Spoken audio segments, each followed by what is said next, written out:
नमस्कार, आप देख रहे हैं लाइव लगातार। मैं हूं आपके साथ रेखा मिश्रा। बीजेपी सांसद राजीव प्रताप रूडी ने लोकसभा में पुरुषों के अधिकार की बात कही है। आपको बता दें कि देश में जिस तरीके से तलाक के मामले सामने आ रहे हैं, डॉरी एक्ट में जिस तरीके से पुरुषों को फंसाया जाता है और महिलाओं की तरफ से ऐसा कहा जाता है कि इस पूरे मामले को लेकर के पुरुष जिम्मेदार हैं, इन सभी मुद्दों को उन्होंने लोकसभा में उठाया है। क्या कुछ कहा है राजीव प्रताप रूडी ने, आप भी सुनिए। जिस विषय को माननीय मंत्री जी ने कहा कि छोटा है और जिस प्रकार से सदन में विषय आ रहे हैं, और खासियत तो ये है कि यहाँ बैठ के हम अभी 250, 150, 200 लोग यहाँ बैठे हैं और उस निर्णय की तरफ बढ़ रहे हैं जो शायद देश के 125 करोड़ के लोग इस बात को सुन रहे हैं। और जब मैं माननीय मंत्री जी को तब से बैठकर देख रहा था तो मैं कई बार सोचता हूं कि देश में कई निर्णय होते हैं तो, और पूर्वोत्तर का व्यक्ति किरेन रिजिजू आज भारत का लॉ मिनिस्टर हो, शायद भारत के इतिहास में तो ऐसा कभी नहीं हुआ है कि पूर्वोत्तर का कोई व्यक्ति इतने बड़े कुर्सी पर हो। और यही इस बात के इंक्लूसिवनेस को दर्शाता है कि किस प्रकार से इस सदन में हम बहस करते हैं, बात करते हैं, विषयों को रखते हैं। और उन्होंने बूढ़े माँ बाप की बात जो कही, सचमुच वो एक विषय है जो फैमिली कोर्ट में, क्योंकि मैं तो और सौभाग्य से मैं 36 साल के बाद पटना के उच्च न्यायालय में वकील के रूप में, मेरा रजिस्ट्रेशन 36 साल पहले हुआ था, और तब मैंने समझा कि एक तरफ कानून बनाने वाला व्यक्ति जब कोर्ट में पेश होकर के इन सब चीजों का दलील रखता है तो कानून बनाना और उसको फिर लागू करना, और लोकतंत्र के ये तीसरे हिस्से में एग्जीक्यूटिव उसकी उस पर कार्रवाई करे, कितना बड़ा एक मैट्रिक्स है जो देश का ये लोकतंत्र, जिसके हम सब संरक्षक हैं, हम सब ताकत है, इस काम को लेके चलते हैं। मैं तब से ये बात सुन रहा था, लेकिन इसमें एक छोटा सा ऑब्जर्वेशन मेरा आया। ये कहीं ना कहीं ये बात हम सब मानते हैं, महिलाओं के साथ त्रासदी रहती है, प्रताड़न रहता है, लेकिन फैमिली कोर्ट सिर्फ महिलाओं के लिए नहीं है। एक मैं तब से सुन रहा हूं, ये मर्दों के लिए भी है और उन बच्चों के लिए भी है, उनके माँ बाप के लिए, ये सबके लिए है। तो ठीक है, हमारे मित्र ने यहां कहा कि महिलाओं को, हम सब जानते हैं कि ऐतिहासिक रूप से इस बात की चर्चा होती रही है कि भाई महिलाओं के साथ जो प्रताड़न रहा है उसके कारण ये निर्णय,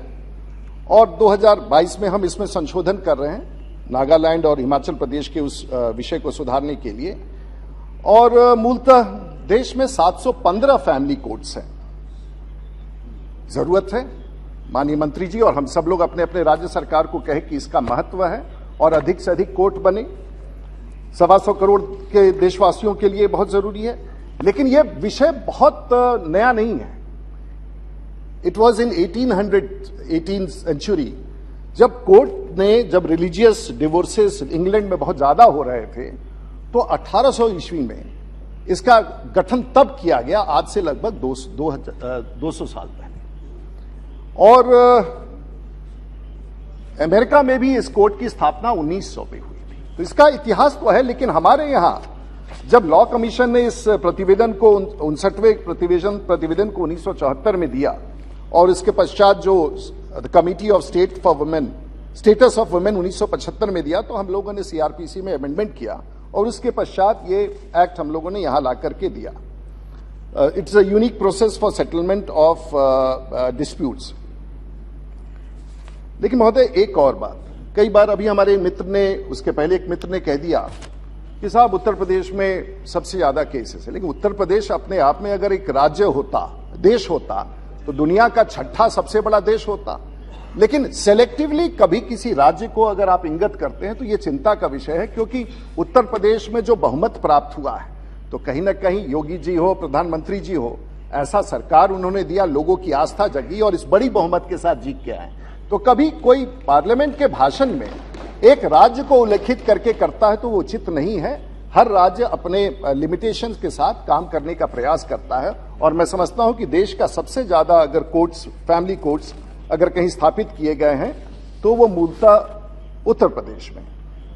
अब आप देखेंगे तो पूरे दुनिया में डिवोर्स के क्या पोजीशन है, जिसलिए चाहे वो कस्टडी के लिए हो, एडॉप्शन के लिए हो, इत्यादि के लिए हो, हमारे यहां जब इस प्रकार का फैमिली डिस्प्यूट जाता है तो औसतन जो भारत का औसत है वो 5 वर्ष लग जाते हैं। स्वाभाविक है, डिस्प्यूट्स को सेटल करने वक्त लगता है, और हाई कोर्ट और सुप्रीम कोर्ट में चला जाए अगर मामला को आगे लेकर के, तो वो लंबा अवधि के लिए छिड़ जाता है।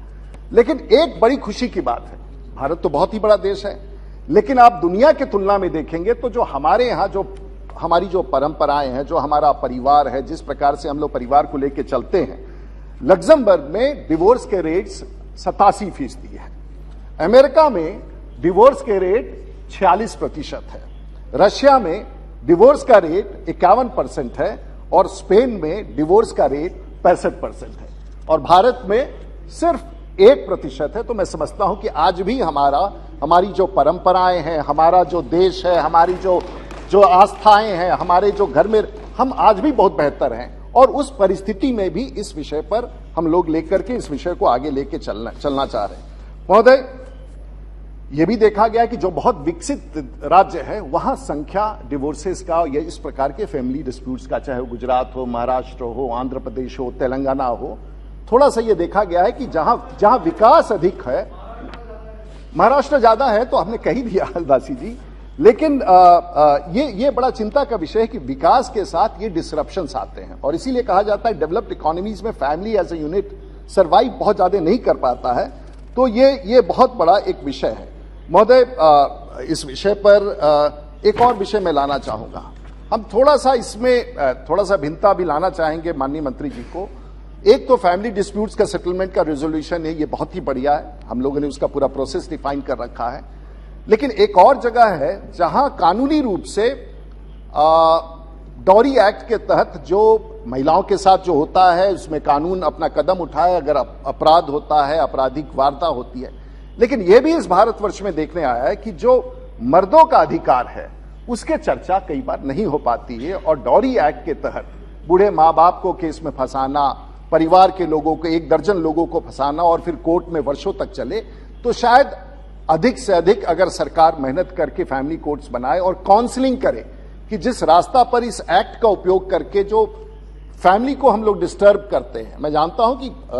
महिलाओं के साथ प्रताड़न होता है, मैं जानता हूं कि किस प्रकार से महिलाओं के साथ, लेकिन कई बार इसका दुरुपयोग डॉरी एक्ट के तहत हुआ है जो हम सब के प्रकाश में आता है। शायद उस पर भी विचार करना, क्योंकि थोड़ा सा महिलाओं का 90% अधिकार हो तो भारत में कम से कम 10% मर्दों के भी अधिकार को कई बार